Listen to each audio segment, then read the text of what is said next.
Live. Welcome, welcome, welcome to Couch Conversations with the Doctors, where health is true wealth. So come on in, join, share, and share once again.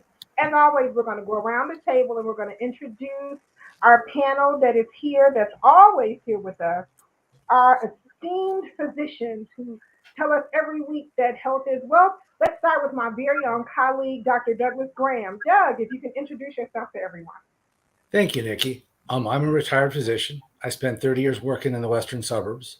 For the last 2 years, I joined the congressman in his office. It's a really remarkable office. It's a real honor and a pleasure to be here and work with my colleagues. And I'll try and answer your questions if I can. Outstanding, outstanding. To the man who says I threaten him to be here every Monday, but of course he is always on time. It's nobody like him. That's our very own Dr. James Miller. Dr. Miller? Oh, good evening, everybody. I'm so glad to be on this forum tonight. I want to thank Nikki and Congressman Davis for having me, and hopefully we can share some information that will make you healthier and happier. Outstanding, outstanding. To the weight loss guru, the guy who really, his real passion, even though he is a weight loss guru and a great internist, and he has this big position over at Advocate Healthcare, his real passion is to be at a competition with Wolfgang Puck. That's our very own Dr. Tony Hampton. Dr. Hampton. Yeah, I'm in a competition with the pharmaceuticals, and I'm in competition with we have other people we need to have competition with. Although I will admit, Nikki, we need the pharmaceuticals to help us achieve our goals. We need drugs, we need procedures and surgeries. We just want to make sure there's another way. So I know as we talk about, are we too dependent on medications and procedures and surgeries tonight? I hope that people are really opening their eyes to the fact that there's another way. And so as a doctor who focuses on wellness and weight loss and diabetes and things like that, it's always a pleasure to spend time with my fellow panel members. And I appreciate the congressman and yourself, Nikki, and giving us the opportunity to spread some healing messages. So thanks again for having us. Outstanding, outstanding. I want to say hey to Linda Johnson, who's here. And she says, good evening to everyone. To Sheila, who is here, she says, greetings, everyone. To the man who has all those daughters in his house, but he is just extraordinaire. But he is also that loved physician. That's our very own Dr. Bonnie Pete Thomas. Dr. Pete, go right ahead. Hey, Nikki. I am happy to be here to share with the community. I'm also happy to be a part of this esteemed panel you have, and I'm thrilled about Congressman Davis and yourself for putting this on for us to help our community. Like Dr. Hampton, I come from the community, and so my entire career has been from county and several FQACs has been to help my people. So I'm happy to be here. Outstanding, outstanding. Sheila says, I've shared. That's right, Sheila. Continue to share. Lloyd Sneed is here with us. He says, good evening to everybody. I want everybody to put something in the chat that lets us know that you are from Chicago without saying Chicago. So put something in that chat that tells us that you're from Chicago, but not saying Chicago, like saying Garrett's popcorn or something. I mean, I'm not giving any hints. I'm just saying, put something in that chat to say that you are from Chicago, but don't say the word Chicago. You can even say what side of town you're from. We got some West Siders on our panel that's here. That's myself, the congressman, Dr. Miller, Dr. Hampton. Now, I'm not talking about anybody else. I'm just saying it's the West Side. The West Side might have known some people on here today. Now, I will text Maya Green on here. Now, because she wants all Maya's the smoke. Trying to get on right now. She says she got limited access. She's trying to get on. But Pete, you're not a true South Sider because your wife is from the West Side. That's all I'm going to say. But as where we live today, where do we live today is the South Side of Chicago. Your wife is still a true West Sider. She got Larry of Chicago Avenue all down beside her. She's still from the West Side of Chicago. She's still from the West Side. I see somebody say Portillo. Somebody said Harold Harold's chickens. Is it Harold or is it Hurls? Which one is it? Which one is it? Tell us which one it is. We have our urologist extraordinaire that's on the line with us tonight. That's our very own Dr. Terry Mason. Dr. Mason, introduce yourself to everybody that's here. Yeah, well, first of all, I'm grateful to be here with my colleagues. It's always good to see everybody smiling and having a good time. And that's what we ought to do, to part great information and have a great time doing it so that we can put it over a bridge of love and concern. Thank you.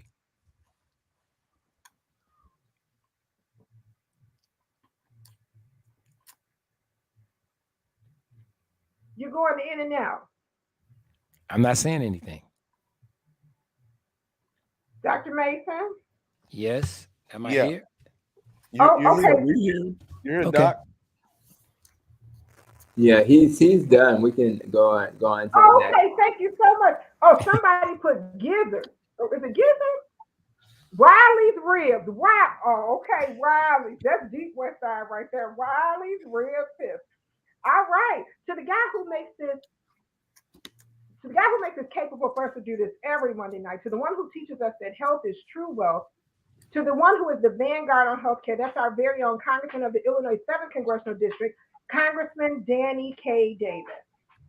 You know, I was talking to some of my friends from Little Rock, Arkansas, over the weekend, and they tell me that they actually listen to Doctor in the House on Sunday mornings, and I was very pleased. And one is actually a physician who used to run across the field to our house, and he and his brother looked like two little black dots.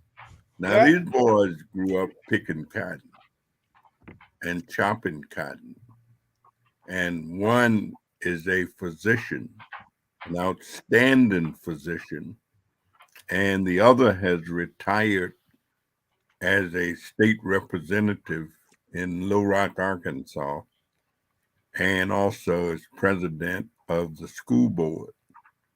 And so for anybody to tell me that you cannot achieve and accomplish based upon where you come from, they're just out of their mind. They've just lost it. I had such a great weekend, I couldn't help but mention it. I went to the 40th anniversary of a church that started 40 years ago. And of course, the pastor has recently died, and his son has been elevated to the pastorship. And I tell you, we had so much fun until it was Home of Life, which also happens to be the church that my secretary attends. And she also has been secretary of the church. And she made a tremendous presentation in terms of the church history. And I was just thrilled and delighted to be there. And then I went to another event where my wife was being honored, and she was supposed to be honored without knowing it. And this group of women were honoring her, but they didn't want her to know it. Well, my wife has been kind of reluctant to come out of the house lately because of COVID.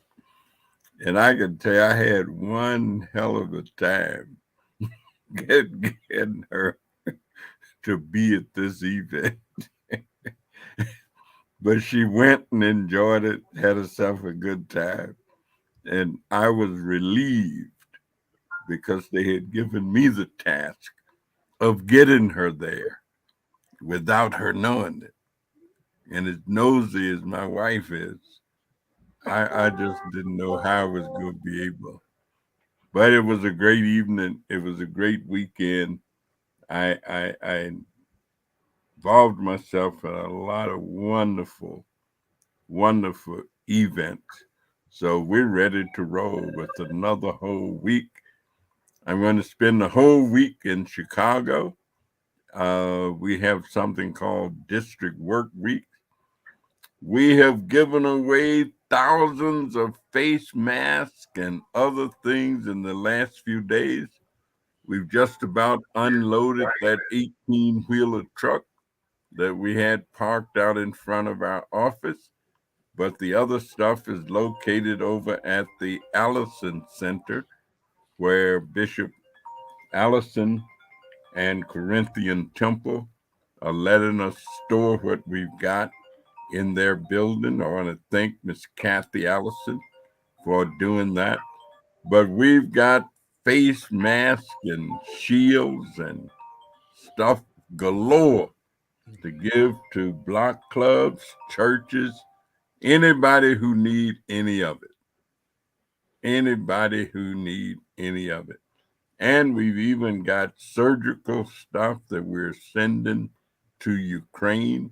And we just simply feel good about being able to do that.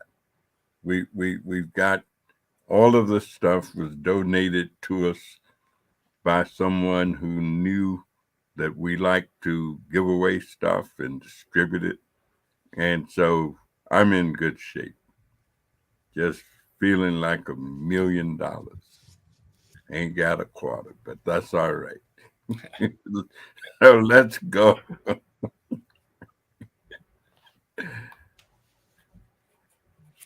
We are ready to roll. All right, so continue to drop. Okay, Congressman, continue to drop in that link. Tell us that you're from. You know what? Tell us where you're from without saying exactly where it's at. So tell us where you're from without saying exactly where it's at. So I see Linda Johnson has put in Buckingham Fountain. That is a true staple of Chicago. It's a true staple. I see Sandra Tompkins Cersei is here with us from Health and Hospital Governing Commission. Lorenzo Burton says, good evening to everyone. Who's that old? Dr. Mason had an That must outstanding be question somebody today, that's and he kind wants to of pose this aged. question to everyone here.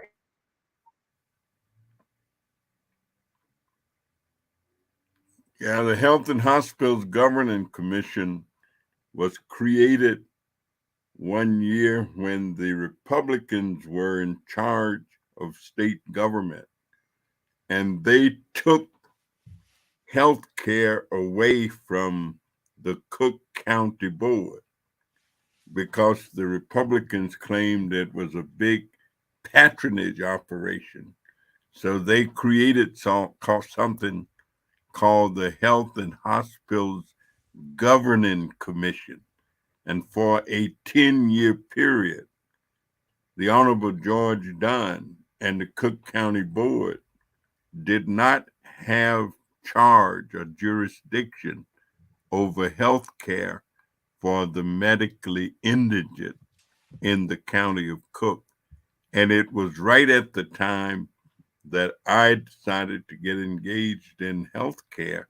And so I was a part of health during that period of time when Cook County government was not in charge of medical care for the indigent in Cook County.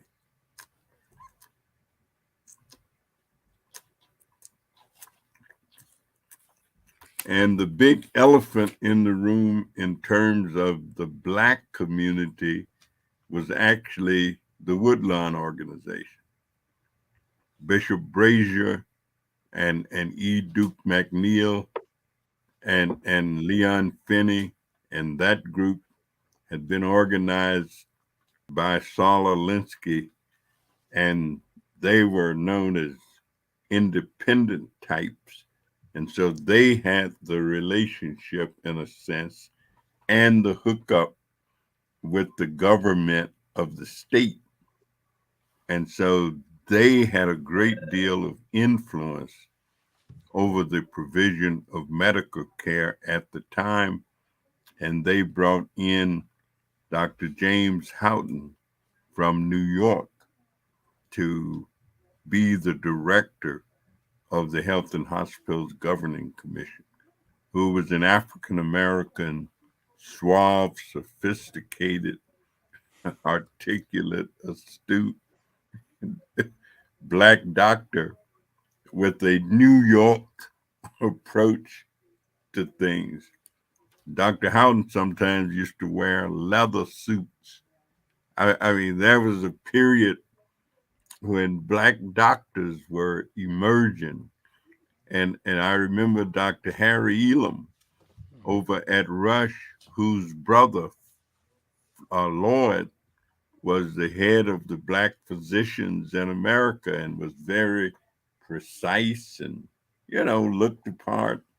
And Harry Elam was a pediatrician who would come to work at Rush with some blue jeans and jumper and so forth.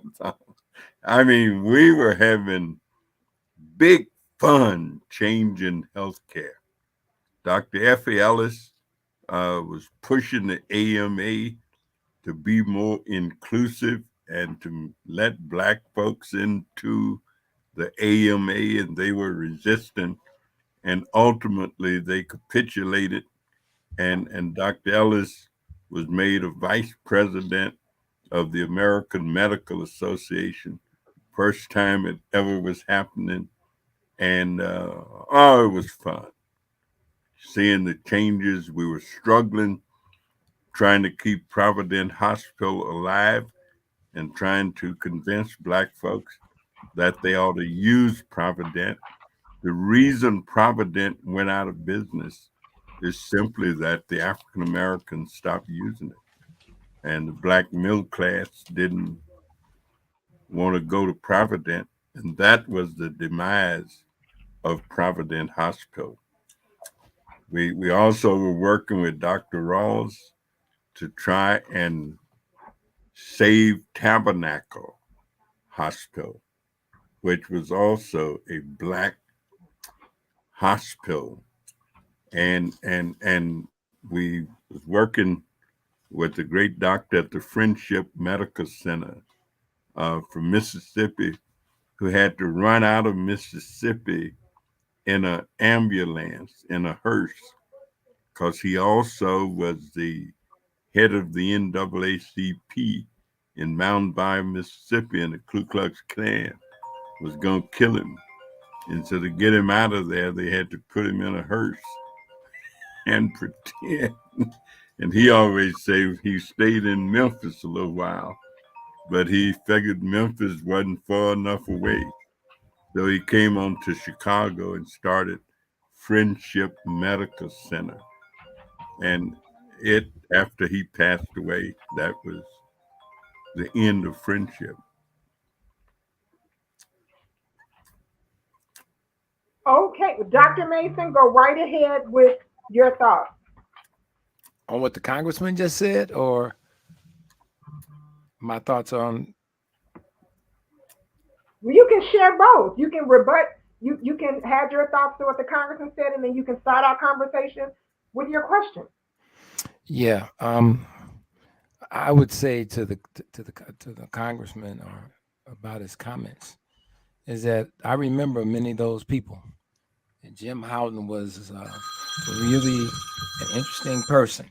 Let me just put it that way. But I also would say that that was an interesting time. And I finished my training in 1983, and Providence was still open, and there was still some Black docs. Charlie Williams Sr., James Williams Jr., and some of the Williams Clinic, the other brothers from the Williams Clinic, Jasper Williams, who was an orthopedic surgeon. And a lot of them, to your point, Congressman, the Williams brothers had to sue Mercy in order to get Black doctors to be able to come on the staff there. And that was, and that wasn't that long ago. But I think, Congressman, the other point you made, which is equally as important, is that the attitudes that we as Black folks had about coming to a Providence hospital. And I was at the time when I would try to get people to come to Providence, but it was when people could go to Michael Reese which was the big powerhouse at the time, because, you know, Black folks were of the opinion, and I don't really mean to say this the way it's going to come out, but, you know, you needed to have you a Jewish lawyer and a Jewish doctor. No, I'm just saying, people would say that to me. People would say that to me. And it made it very difficult for Providence to compete sometimes because of just the differences in the technology that was there, all based on, not because we didn't have great docs there, we did, but what we didn't have was the financial wherewithal to, and I had an opportunity to sit on some of those meetings at Providence as we were struggling with trying to just keep the doors open and allowing vendors to come in. Congressman, you remember some of those days, I'm sure. Mm-hmm. And it was tough. And for me to bring, and I tried to bring as many of my patients to Providence as I possibly could, but it also meant that Dr. Hampton, Dr. Miller, we had to be there at nighttime to make sure that everything, not that it wouldn't happen at a Mercy or a Michael Reese or some of the other places, but that was a problem. And lastly, I'll say there was a time, Congressman, in a book written that I have a copy of, where at one time we had 400 Black hospitals in the United States. 400. And today we have 0. Once we got the ability to go into white hospitals, Black hospitals were doomed. And not just Black hospitals, but everything. And that's why we've been talking about, I'm going to talk more about perfect span a little bit this Sunday. But we're going to talk about, was integration the right thing to do? Because we gave up everything we had almost to be a part of something that people didn't even want us to be a part of. And so I think that we have to pose the question intellectually and answer it with truth and data on exactly what we gave up for the ability to be able to go to places where people didn't even want you to be there. I mean, when I went to high school, CVS, Chicago Vocation, was 99% white when I went there. We couldn't go in the school store. We couldn't go and sit down in the place and have a burger and some fries and a Coke like you see on movies like Happy Days. There wasn't no Happy Days for us there in those years. But let me not get started off on that. To your point, Nikki, the topic that I was wanting us to sort of just think about is, do people have an unrealistic expectation about what medicines can do and the things that we in the medical profession can do? Because too many people, as I look at it, I'll rephrase it this way, come in with an attitude, we, the physicians, need to fix it for them. And many of them don't want to be participatory in that process. At least that's been my experience. And I just wondered how the other panelists felt about that.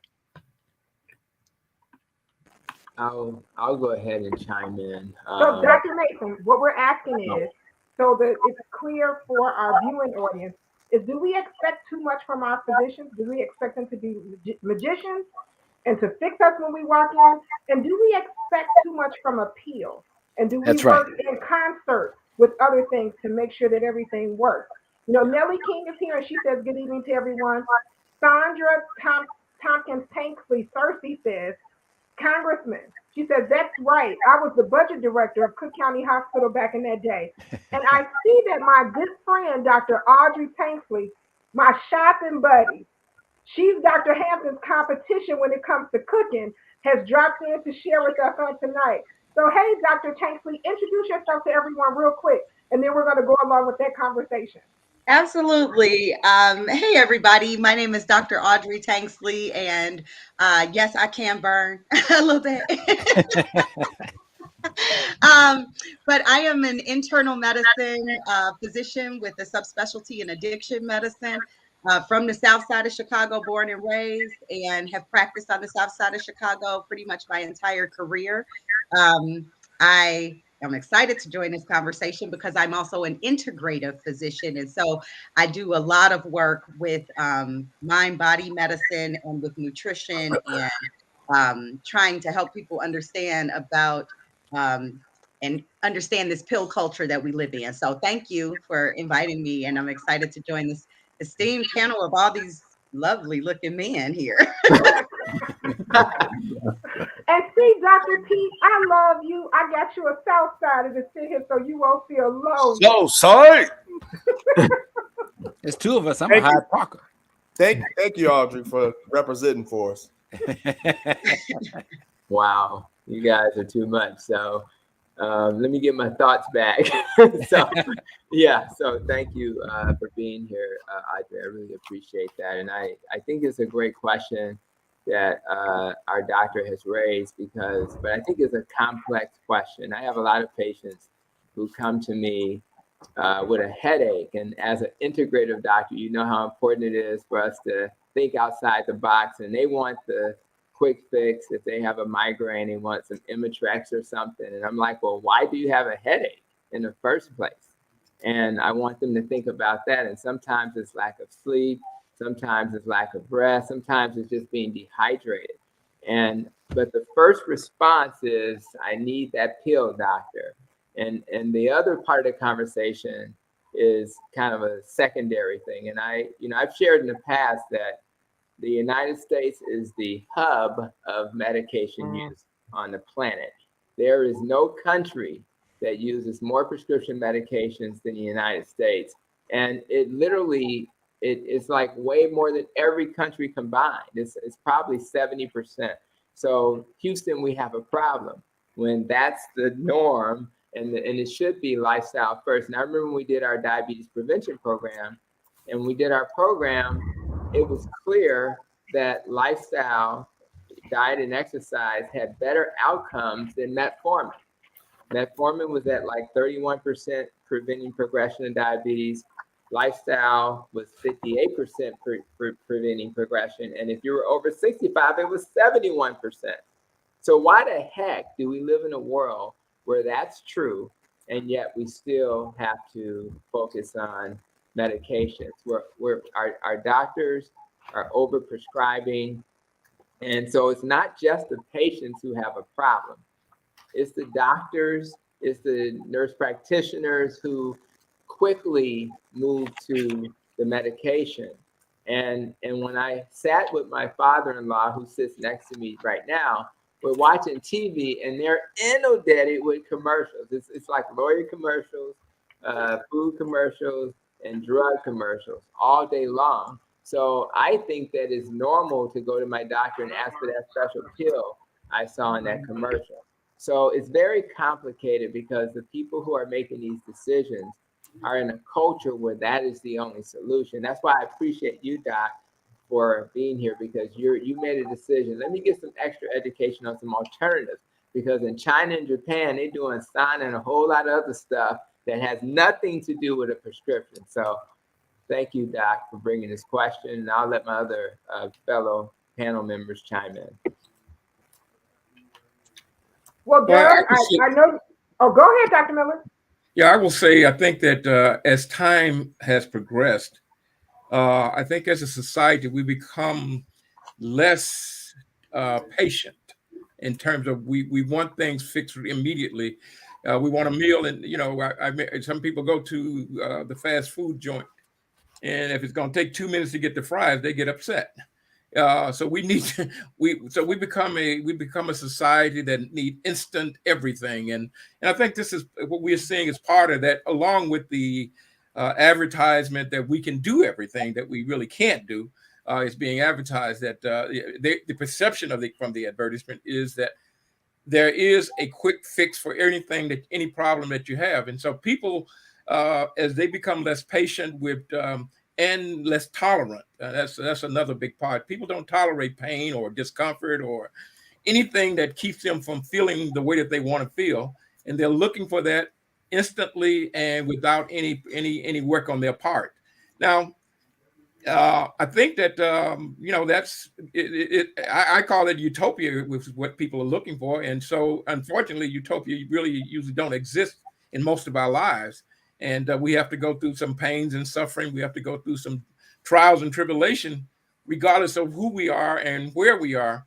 But yeah, the expectation is that I'm going to go to the doctor and I'm going to get this.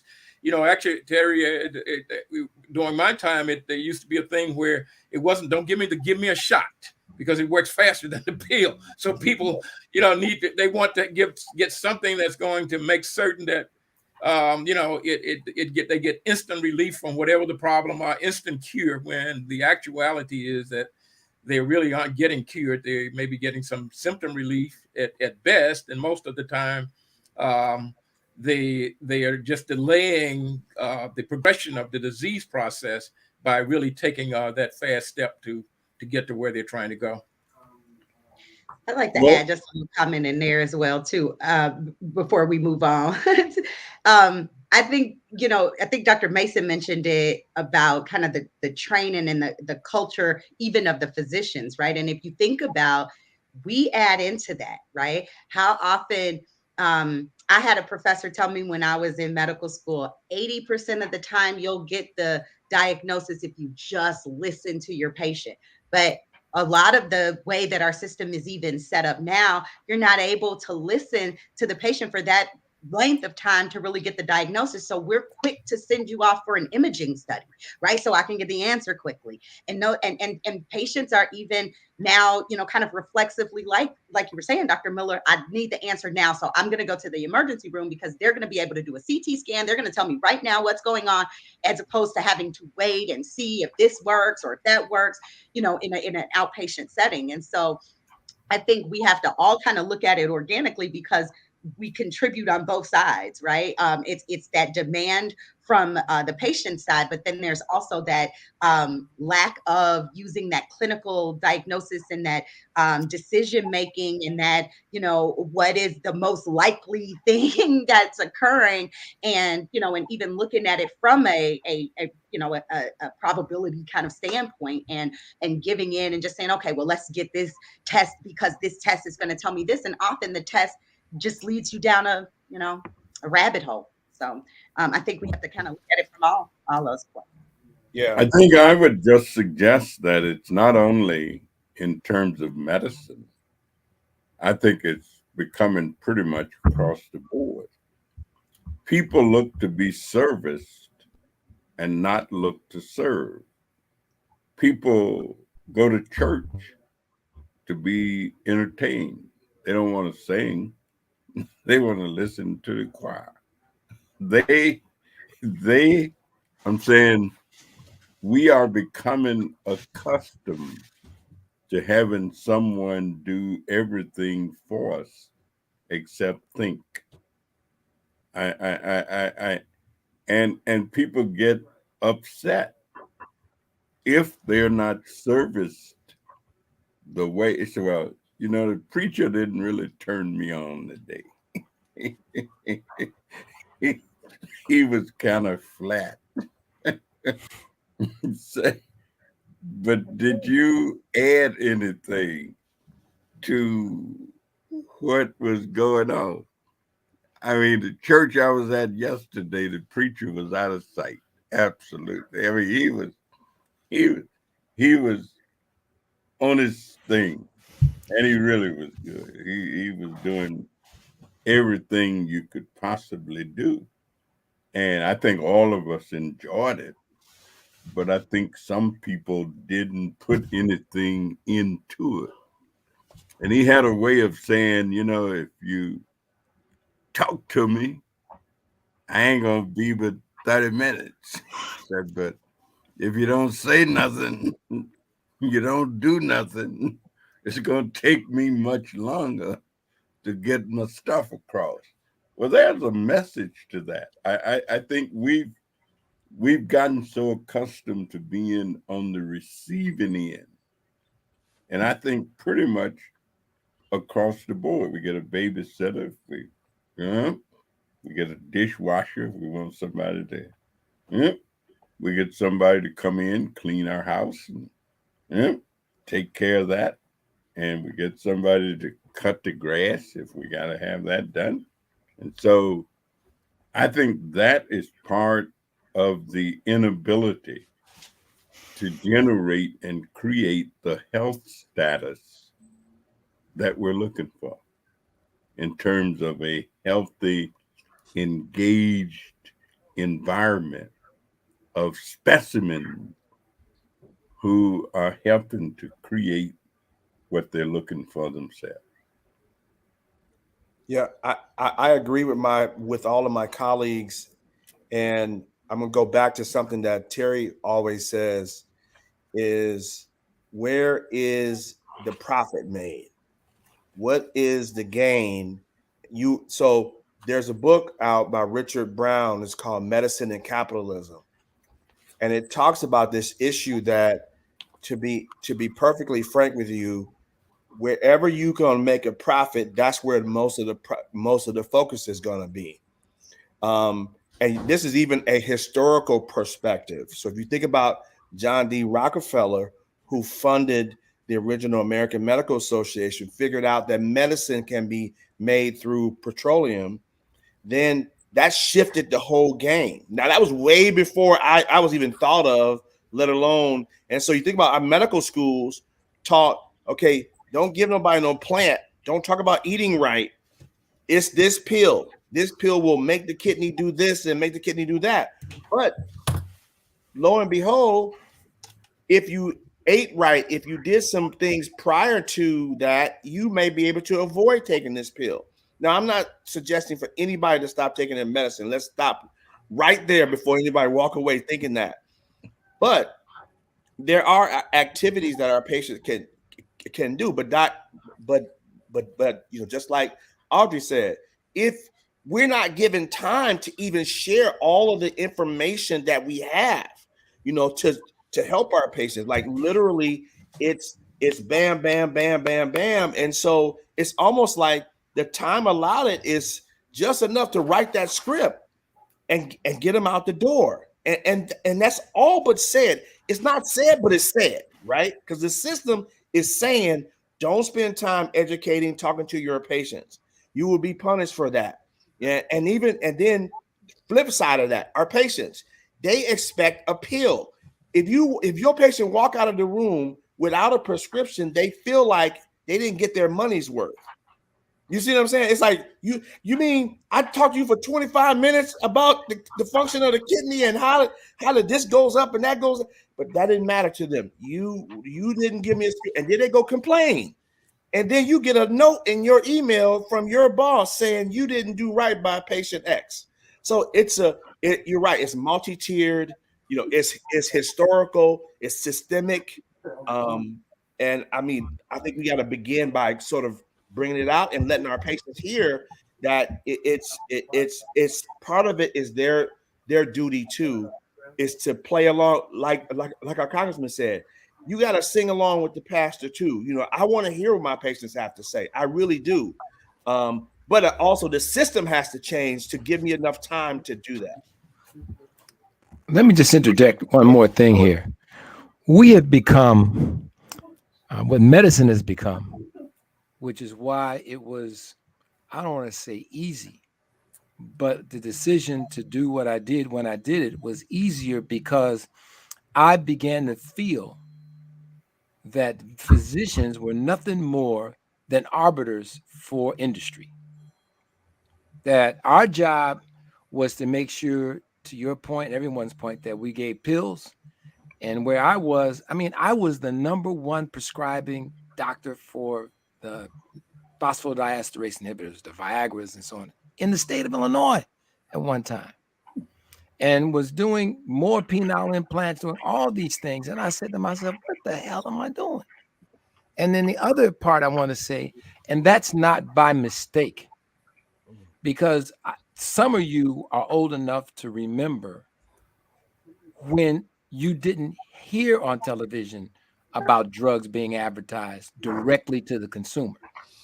So when they changed the rule and allowed the pharmaceutical companies to go DTC, directly to the consumer, that in my mind, help fuel the sort of culture that all of you have been talking about.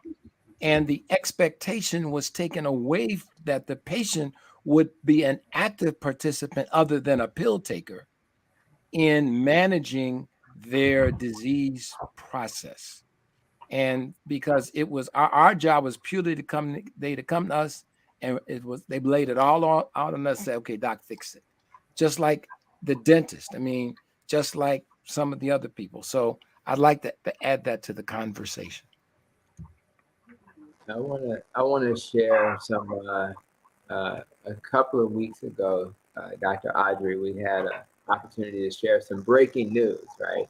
And the breaking news was that low carb was considered an acceptable dietary option by the American Heart Association. But if you read that position statement further, there's some more breaking news, and I think it speaks to this ideal of over-prescribing, right?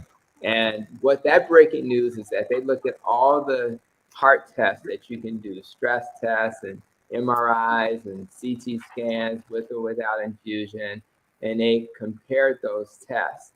And what they found is that if you have a type 2 diabetic who gets a coronary artery calcium score test, and their score is 0 or very low, guess what? All of these diabetics that we are putting on statins and anti-platelet medication don't have to be on those medicines. So shockingly, they're putting something out there that would reduce the burden of medication if we would only follow that advice. So for all those who are listening who have not gotten a coronary artery calcium score, particularly if you're diabetic, if you don't have plaques in your arteries at 75 or 70, you're probably not going to get plaques. Let's keep it real. So that means that you may not need to be taking that side effect laden medication if you don't really need it. Now, if you're at high risk and you do have plaques, you will benefit. And that's what the research showed. But I thought that was profound because there was a lot of things in their statement that I didn't expect to see. And guess what's even more profound? That test in our health system, I work for Advocate Aurora Health System, is a $50 test. You mean to tell me I can pay $50 and now I don't even have to take a medicine that's probably costing more than that a month. We don't want to know what that costs. And I don't have to deal with the side effects. And all I got to do is ask my doctor to ask me, get this $50 test. And again, even if you're not at Advocate Aurora, that test probably is no more than $100. So I just think that there's some hope that maybe if we can get people to follow science and listen, then maybe we can do some smarter things to reduce the burden of medication and the side effects of medication. All right, Doug, you seem like you got something to say there. Oh, I was just going to say, I think that was an excellent point. Or was Doug saying something? I'm just going to agree with everybody for a while. But also I think that patients have a very complicated task. I mean, when you go into the healthcare system and you have to fill out these forms and give these things over and over again, and then you're told, well, you've got to be proactive. Nobody really knows what proactive means in a healthy way. Mm-hmm. And then they say, well, you should go look this up.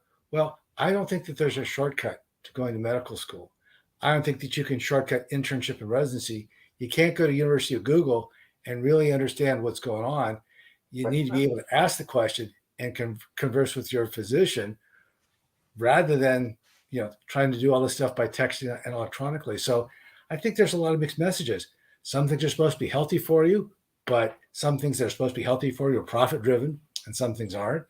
And you get all these medications being promoted, all these new tests are being promoted, all these new discoveries are being promoted without any filters. How many times in this panel have we heard about a study comes out, changes our perspective, 6 months later, the second study comes out and the first study wasn't true, right? Look at the faces. So, we need to kind of educate our patients that you can't bite on that first take. Mm-hmm. You got to wait for it and see what history tells us.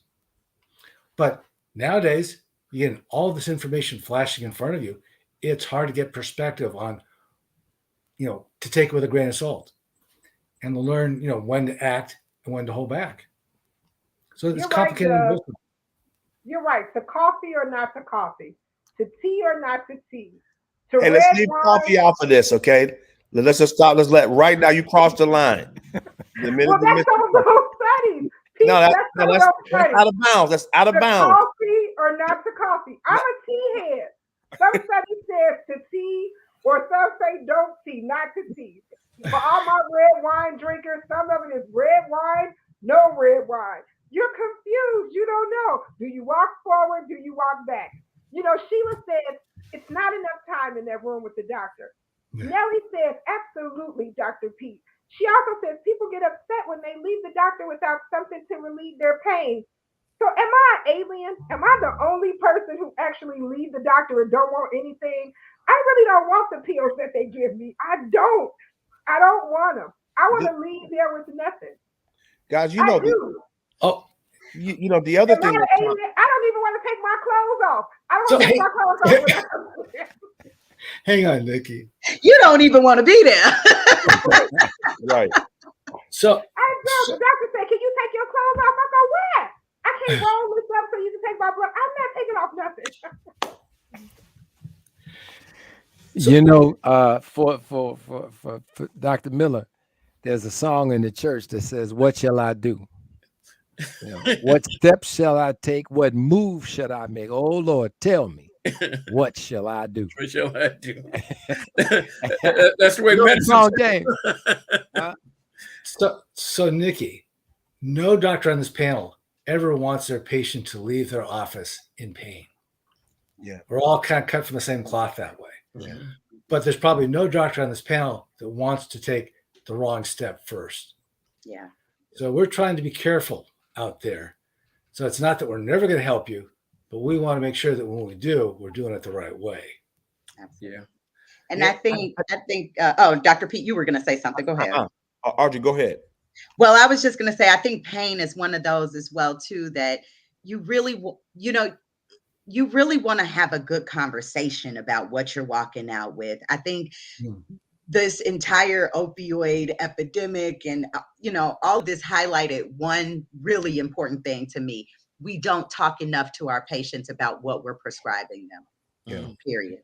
And we're not, and maybe that's a time factor. Maybe that's, not enough, not evaluating whether or not that information, you may think, oh, they don't need to know that information, or maybe you're given the information and it's just so much information, or the person is in so much pain, they really can't hear, all of the information that you're describing. But I think that those are really important conversations, and our society, I'm saying this because I am a little biased. I am an addiction medicine physician, and I've seen people be really hurt sometimes by pain medications, and not just from taking them, but from taking them or being, with a physician that then all of a sudden doesn't want to prescribe those medications to you any further. And so now you're left without those medications, and anyone who takes them, not singling anyone out, but anyone who takes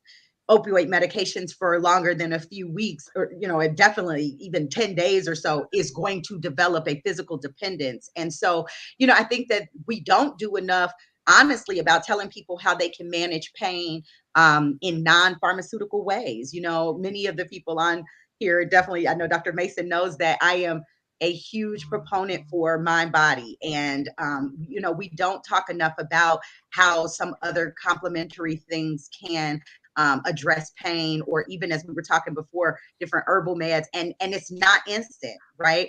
But if you are having an acute pain that needs an instant answer, your doctor is usually going to respond with an instant answer, right? Many people are dealing with chronic pain and things that persist every day, and we just got to do a better job, I think, of being mindful about having those discussions about the risks and the benefits of the therapies that we prescribe.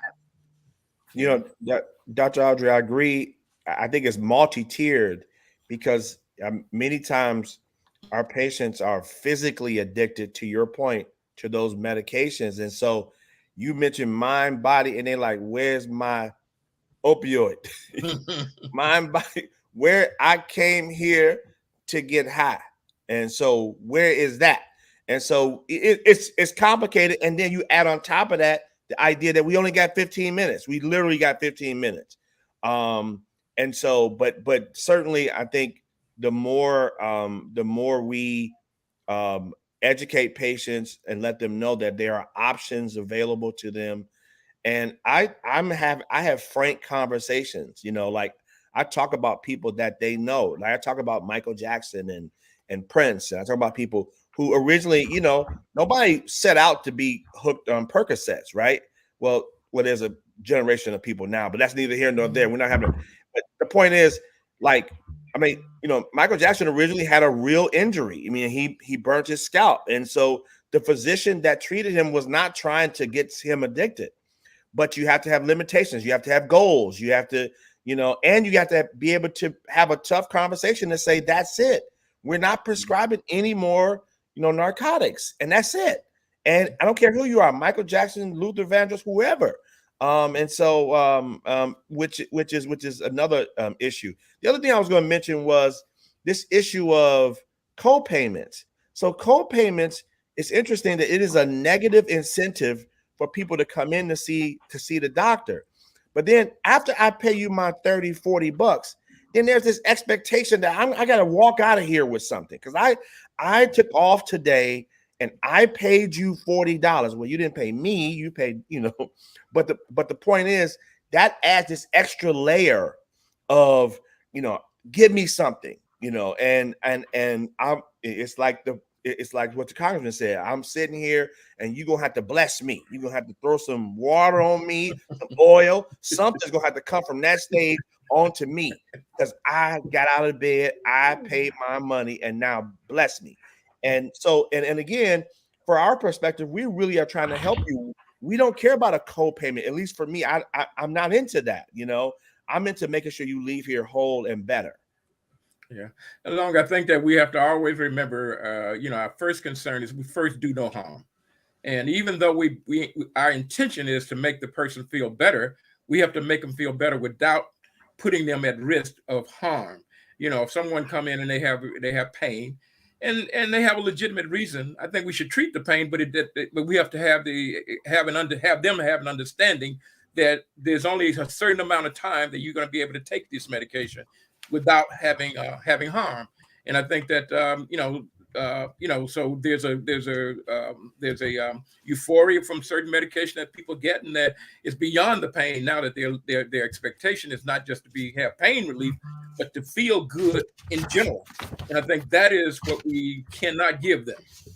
We have to make certain that we don't give them something that is causing harm beyond their pain, or is more harmful than the pain that they come to see us with. Well, that's where I think a good treatment plan comes in, right? Which goes to that point of having a conversation and talking, because like I said, I mean, I write opioid prescriptions from time to time when they're indicated, right? But we have a conversation about what is this for? What is this treating? Why are we doing, this particular therapy? What are the risks? What are the benefits? And how long will we, all of those things are part of the conversation, including, and when this acute pain is gone, what will we do if there are other symptoms, if there are other things? So I do, again, really go back to that patient-physician communication is so key at making sure that everyone is satisfied at the end of their visit, right? Because perhaps all you need to walk out with is your after-visit summary. When I was at the University of Chicago, we used to give prescriptions for exercise, right? And so it was almost like, even though you are, you're not walking out with a pill or those kind of things, you're walking out with a Chicago Park District form that is checked off that indicates you have diabetes, you have obesity, and you would benefit from this exercise, and and it was covered for a certain period of time, and all of those things that we had. Here's what I want you to get when you go to the food, when you go to the farmer's market. I want you to, pick up these certain type of vegetables. There was just a really dynamic event that I was at the other day. It was a food as medicine conference. And if we kind of start going back to telling people why certain foods are important, or why, that kind of goes to what you were saying, Nikki, like, for red wine, is it good? Is it bad? Right? But what about red wine makes it even beneficial, right? And so and therein you can say, so a glass here and there is not bad. But if you're drinking alcohol, which is another component of the red wine, you have to really be able to explain and have those conversations, which isn't always able to be done in that time frame. I know we talked about, that 15 minutes, but as Dr. Pete mentioned, like that 15 minutes isn't just your time with the provider.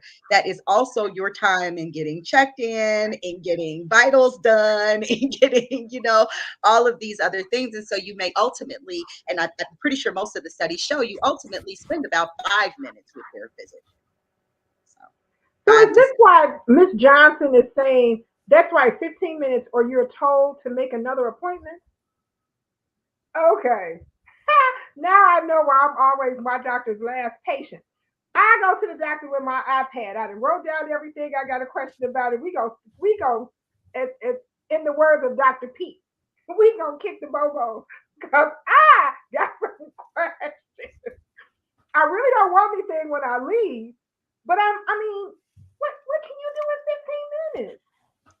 I just took my coat off. Yeah, I'm notorious for running behind, to be honest with you. And my patients who've been with me for long periods of time will tell you, and they will tell other patients who may be newer and are like, man, she's behind. They'll be like, oh, no worries. When you get in, she's going to give you your time too.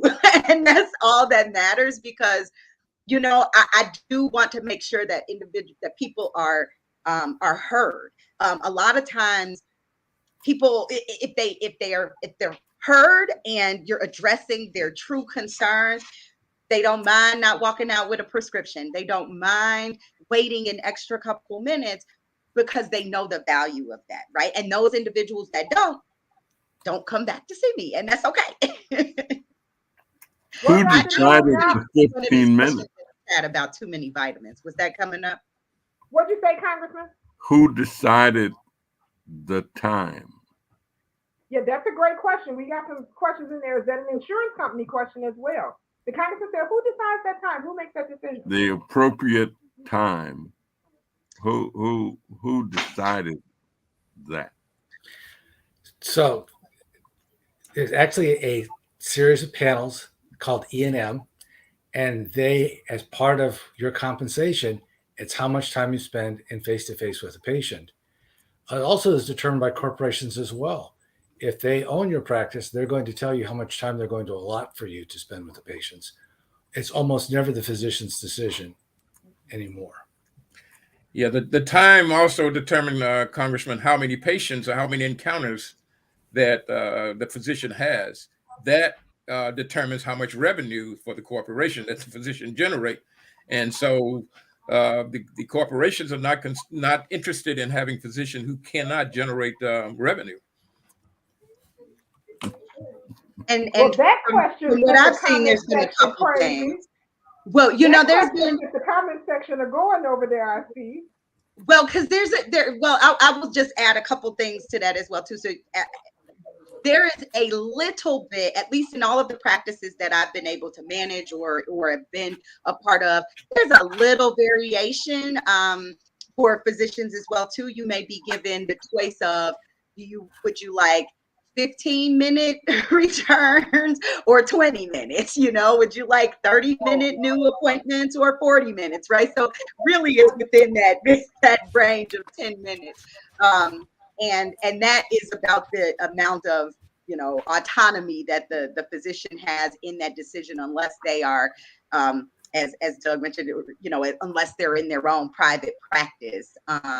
The other thing I think that helps to determine the time, somebody asked, was it depending on what's wrong with you? No, it's not, right? And as long as we're in what's called the fee-for-service industry environment, where as one of the docs mentioned, you are paid per patient that you see, then we'll have these types of restraints and barriers, as opposed to some systems that are on what we call a value-based model, which means that they have the ability to get paid for that quality of that patient's care as opposed to the quantity of patients that they see.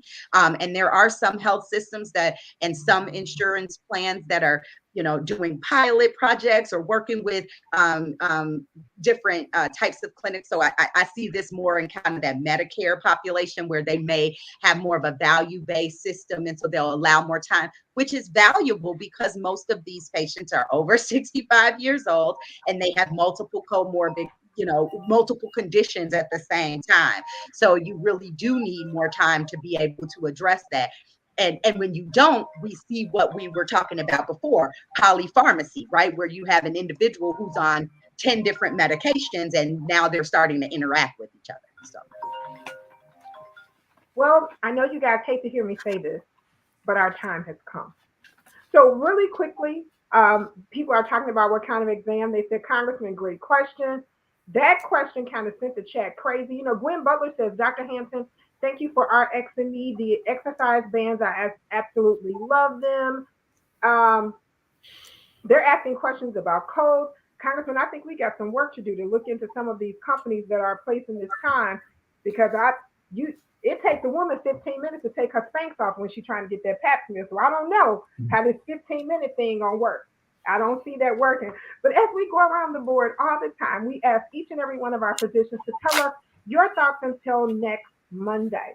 So I'm going to start with my coworker, Dr. Douglas Graham. What's your thoughts until next Monday? Our until next Monday thoughts. So I've been listening very, very intently what Dr. Hampton has to say.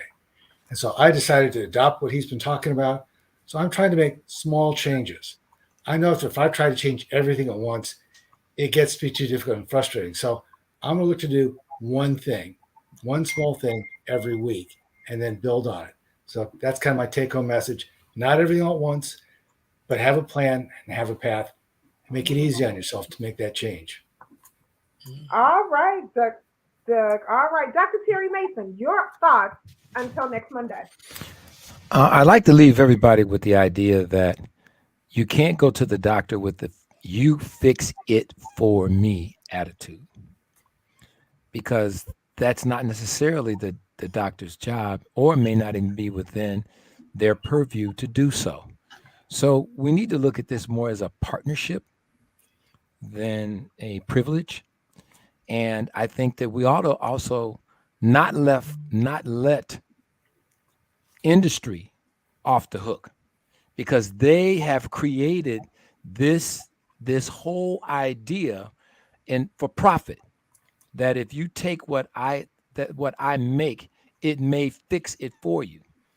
Where now, and when you have bone on bone arthritis, yes, you can get a steroid shot, and yes, you may feel better, or you may even get the little cushion, or you may get a number of things. But what we have to do is let people know that none of that fixes, corrects, or obliterates the original problem. So we need to, I think, do more about that. Maybe we'll have more of a conversation about how do we even approach that sort of thing. So those are my comments until next week. All right, Dr. Bishop Mason. It's Bishop Dr. Terry Mason. All right, Dr. James Miller, and that's Dr. Deacon James Miller. Your thoughts until next Monday.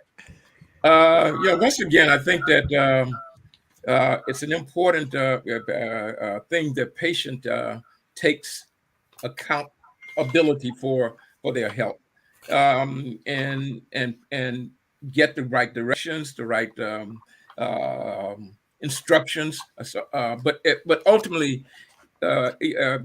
each individual got to recognize their responsibility in their health. They are the only ones that with themselves 24/7. They are the only one that is going to be dealing with whatever pain, discomfort, anxiety, things that are going on in their life. So they have to take some responsibility. I know that, again, we've mentioned that they don't know everything, but again, seek the information that you need, but also take the responsibility of following and doing what you can do with that information to make yourself healthier and better. Outstanding.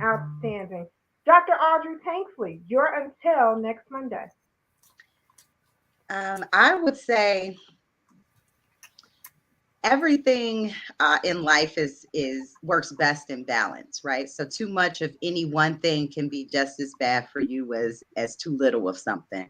And so my until next Monday is I'm going to answer that question about can too many vitamins be bad for you? Yes, too much of anything can be harmful to you. And so you always want to do things in balance and with reason. So Outstanding, outstanding. Dr. Hampton, you're until next Monday. I'll pick And I you. don't want this to be a competition about you and Audrey who can burn the best. You know what? Oh, oh. I just met this doctor. I'm not gonna be fighting this lady on the first meeting. But as you see, she told you to bring it. Yeah, she a sister. It's all good. So, I'm actually gonna piggyback on her comments because, and again, I appreciate her training in integrative medicine. And I remember when I learned about vitamins in my nutrition training, and it talked about the fat soluble versus the water soluble, and the ones that harm you the most potentially is the fat soluble because they can get stored in fat, right? So I remember DAKE, so vitamin D, A, K, and E. So fat soluble vitamins are the ones that we worry more about that can become toxic. But as she has suggested, too much of anything is not good. So please do not overconsume vitamins. Just like with exercise, when my lovely patient who commented, Gwen Butler, talked about using bands to exercise, and she celebrated that. I actually told her to do it 15 minutes twice a week. Less is sometimes more. And my final thoughts are this: invest in yourself. If you depend on, think about it, the American Heart Association are making statements way like, I wrote my book 5 years ago and I said fat wasn't going to harm you in the way that people thought. I wrote my book 5 years ago and said low carb was okay. And they're just saying this in March of 2022. So if you wait for these large organizations to save you, good luck with that. Do some research, partner with a doctor you trust, who you believe in, who's going to listen to you and honor your perspective as well as you honoring theirs. And you will invest in yourself. Do some research. It's okay to do Google. Bring that stuff to your doctor. You work together and help solve your problems. Do not depend on people to save you. You have the power to do that. And if you do that, you will heal. You just have to give it time, be patient, because a lot of the natural stuff we teach takes time. But why not take that time now and heal so you'll have more time for your family? Fantastic. Invest in yourself. Shoe shopping makes the world go round. Oh. Dr. Pete, you're until next Monday. Nikki, boy, I hate to be your credit card, man. You be working that credit card out. I would just say until next Monday, there's a saying that says, he who creates the poison also creates the cure. And so if you look at the book, Medicine and Capitalism, it talks about this issue of medicine being used as a product. It is literally a product. And to Dr. Mason's point, I mean, I don't know what to say. We invested so much of our time and our money and our life in this, and so, and it's kind of like shocking when you realize that you've been used. Usually, that like you're like a pawn, But what I do is I give my patients something that I've developed in my life, and so. And I talk about life lessons. So I'll give you an example. This weekend, I ran the Shamrock Shuffle. It was my first time running one of those races in about 2 years. And when I tell you my body hurt, I mean, I thought about, what's that movie when the guy said my body different, my mind different. I mean, my body was different. Now, I'm a runner. I like to run. But that race, and so what it taught me was it's okay to have a reset. So this was my reset, right? It was my wake up moment. And I said, everybody has to have that reset moment. And it's okay. I'm a big exercise proponent. And so for our patients, please get active. It was a beautiful day today. It's not going to be one tomorrow. Who cares? Throw on some boots and go walk someplace. But don't, to my colleague's point, don't expect the doctor that you see for 15 minutes 3 times a year to fix a problem for you and you're with you 365 days a year. So do something, move, and also don't be afraid to ask your doctor for a non-prescription remedy. Say, do you know of anything that can help my headache that doesn't involve a prescription? And what it does is it puts the onus on them to start to think about not just to write the script, because that's the easiest thing for us to do. And it's the easiest thing to get you out the room also. But if you say, I want something that don't require you taking the medicine. Oh, now here comes the light bulbs. Now he has to really think. And I'm not saying he's not prepared, he or she is not prepared to do that, but it's just that it does put some sense of thought process that goes into not having to take a pill. But yeah, I'm telling you, my body is different. Okay. I mean, that race took everything out of me. You different. You different. You Different. different.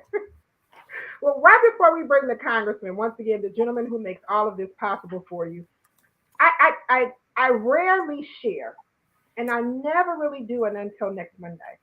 But I want to say earlier today, when Dr. Mason and I had a chat, he really kind of lit a fire under me with his statement that he made. And it made me reflect back on some things that happened in my life some years back. So Dr. Miller and Dr. Carpenter, hats off to the both of them.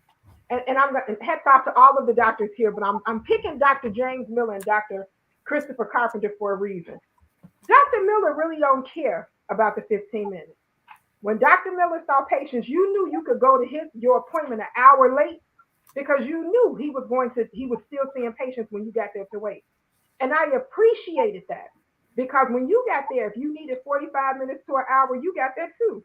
Now, mind you, sometimes it wasn't because you wanted it. It was because not only was he going to have a conversation with you as a doctor, but he was going to have a conversation with you as Dr. Miller, Deacon Miller, and Daddy Miller. You was going to get the 3 conversations before you left up out of there. But that leads me to share this with you on today. I am the survivor of a number of things medically. But what's important to me tonight to share with you is that, and it took Dr. Mason to kind of pull this out of me today. I am a survivor of 2 strokes, 1 major, 1 minor, and a mild heart attack. I was taking 9 blood pressure tablets and wearing a patch at one time.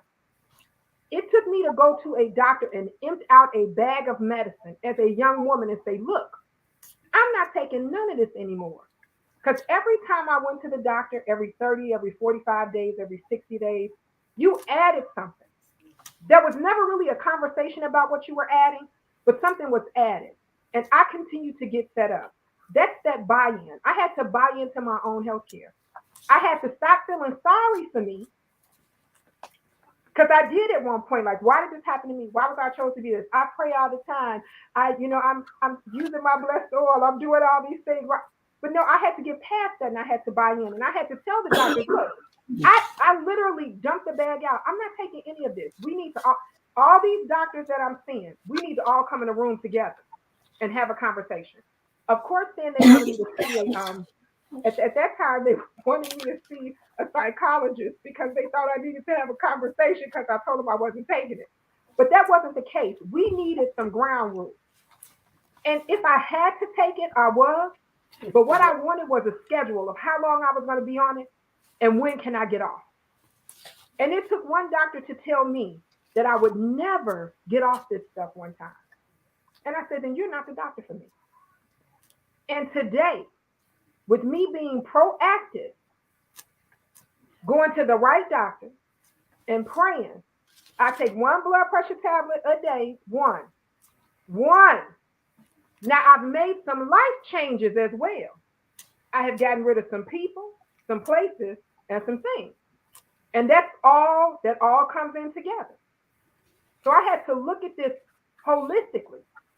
And it took me sitting one day with Deacon Dr. Daddy Miller when he told me, you okay, but you got to let all this go. And when I did that, things were better. So buy into you. I love it when Dr. Hampton said, invest in you. Yeah, shoes are important. Shoes are really important, and they're important to me, and they should be important to you. They're important to Audrey too. Don't be fooled. That's my shoe shop buddy. They're important to her too. But your body is important, and buy into it so you can look fantastic in those shoes. Congressman Davis, the man who makes this possible for us each and every Monday night, who teaches us each and every day that health is wealth. Health is wealth. You can have billions of dollars, but if you're not healthy, you can't even enjoy it. He also wants you to remember right before he comes, Miss Rona is still out here. Don't be fooled by that. Don't be fooled. So continue to do the necessary things that you have to do to stay healthy from that. And if you have not been vaccinated or if you have not had your booster, please make sure that you do so. Congressman Davis, closing statements, take us home. Well, I think health status, and I don't know that we talk enough about health status, not only from an individual perspective, but also from a collective perspective. We created something called the National Health Consumer or the National Health Consumer Organization back in the early 1970s. And the whole idea was to get people engaged in caring or helping to care for themselves. The commercial that I like a great deal when it comes on, it always turns me on. And that's where the heart comes on. And it says, I'm leaving. It says, I can leave anytime I want to. It says, I've been with you for a long time. Say, but lately, you just don't seem to be paying much attention to what I've been trying to tell you. That if you don't do certain things, I'm gone. And say, I'm out of here. It's, and I think what the consumer has to understand is that if you don't do certain things, the heart is out of here. And other organs are too. And so consumer health can only come from the consumer. I mean, you can hear everything that the doctors are telling you. You can have all the information that you get, but if you don't follow up and follow through, it's like I've known people who had PhDs who didn't vote. You know, I mean, great philosophers, but living in a democracy and not voting. I mean,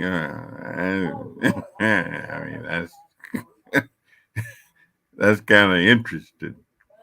So I think the onus ultimately falls on the person. I'm a firm believer that everything comes from self.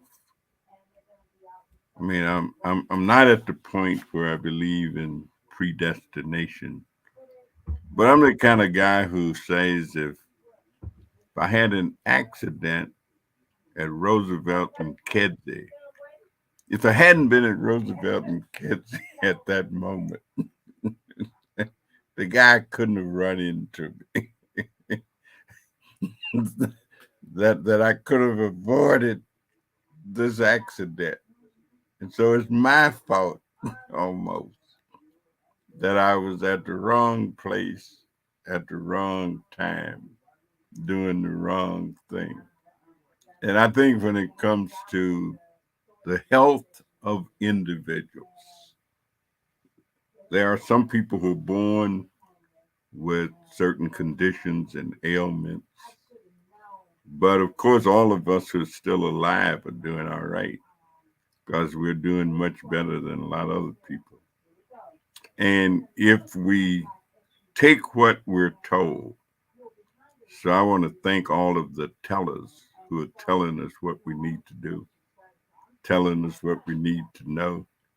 And then if we follow up and follow through, in all likelihood, I suspect that we're going to be all right. So thank you, ladies and gentlemen, for sharing your insights and thoughts and experiences. Have a wonderful evening, and we hope to see you next time.